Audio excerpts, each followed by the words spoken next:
first of all, I will talk to Bruce really quickly. And then I will tell you the other lady that's going to show, that was showing up. Hold on. And of course, you'll see that I'm going to write down all the facts before we even get through it. Okay, Bruce said he passed up something medical, but it was hard to pinpoint. He keeps giving me this vibe of like back and forth or uncertainty. Tells me he's like a father figure. Gives me a sign and symbol that he has a hard time walking or getting around. Sorry, sometimes when I channel really hard, when they affect my physical body enough, it starts to make my nose itch. It's wild. Okay, what did I say about Bruce?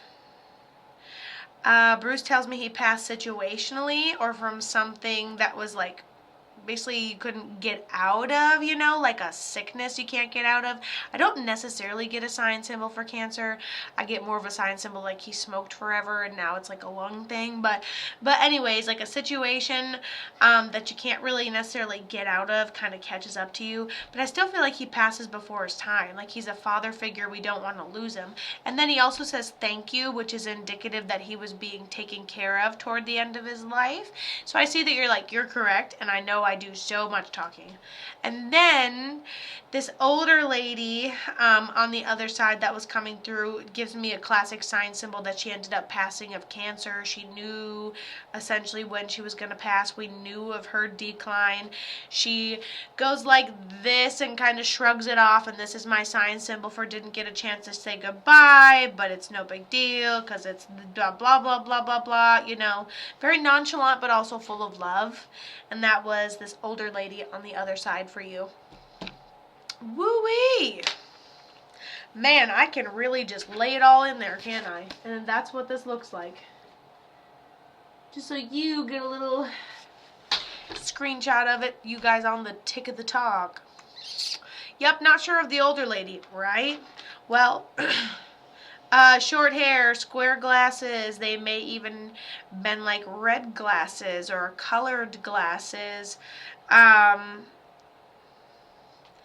Short hair, probably had a hard time walking or wore like Ted socks. Ted socks are something that like squeeze your feet and help your blood circulate properly. So yeah, it's like a grandma energy or great grandma or something that like died at home or something. Being taken care of, then died at the hospital. Anyways, we're not gonna milk the horse here, you know what I'm saying? But there's the lady. If you find out who it is afterwards, fantastic. I just promised you I'd bring her in. Okay, so Bruce, tell me how he ended up passing. Okay, I'm thinking that's grandma, actually. That's who it kind of feels like. And then I feel like we're unresponsive right at the end, but honestly, it just feels like we don't die alone. Families around us, like, hello, April, sending good vibes your way and to your loved one. I'm here for you. Tell me how Bruce ends up passing. Would love to know.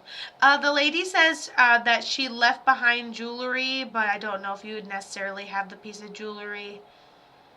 Seems like I left it behind, but it was moons ago type of vibe. Hello, hello. Okay, so, oh my goodness. Okay, and so DC is telling us more about Bruce, and we said there's some underlying thing. It's not really something we could escape. Then we ended up having a hard time walking. We're back and forth from the hospital. Happens suddenly. It's just a medical situation. And he actually went in for blood clots, and he had his leg removed. So there's the hard time walking toward the end. That's great confirmation. And he said he was also being taken care of well toward the end. I'm not sure if he was being taken care of at home. Is this a father figure to you? And she's like, them, DC, I don't know, it's pretty neutral. Oh wait, you said your name was Desiree. And so,